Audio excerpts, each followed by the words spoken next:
இது ஒரு தெலுங்கு படம், டப்பிங் படம். சின்ன ஒரு எம்ஜிஆர் சார் நடித்த நீர் நிரப்பும் படம் தெலுங்குல டப் பண்ணிட்டு இருந்தாங்க ஏவிஎம்ல.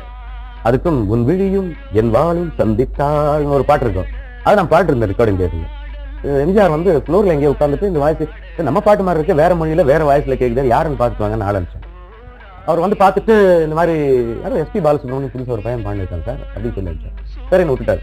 அடுத்த நாள் அவர் தோட்டத்தில் வந்து கம்போசிங் நடந்துட்டு இருந்தது. அப்போ அடிமை பண்ணி எடுத்துட்டு இருந்தாரு. கேவிஎன் சார் தான் மியூசிக் டைரக்டர். அவர் கேட்டார், இந்த பையன் யாரும் தெலுங்குல பாடுறாரு, தெலுங்குல உங்ககிட்ட பாடிருக்காரு அப்படின்னு. நானே பாடிருக்கேன் சார், நல்லாவே பாடுறேன் அப்படின்னு சொன்னார். அப்போ இந்த பாட்டு நம்ம அந்த பையனை கொடுக்கலாமே, புதுசா இருக்கு வாய்ஸ் அப்படின்னு. சார் என்ன சொன்னாருன்னா, எம்ஜிஆர் ப்ரொடியூசர் கொடுத்து இந்த பையனை வந்து ரெக்கமெண்ட் பண்ணிட்டு நினைக்காதீங்க, உங்க படத்துல எனக்கு அட்லீஸ்ட் ஒரு பாட்டாவது கொடுங்க, அந்த பையனுக்கு கொடுத்தா நல்லதா இருக்கும், கொடுக்கலன்னா உங்க இஷ்டம், இது ஒண்ணு நான் வற்புறுத்து கேட்கறது இல்லை அப்படின்னு சொல்லி சொன்னாங்க. சரி, என்னை கூப்பிட்டு வச்சாங்க.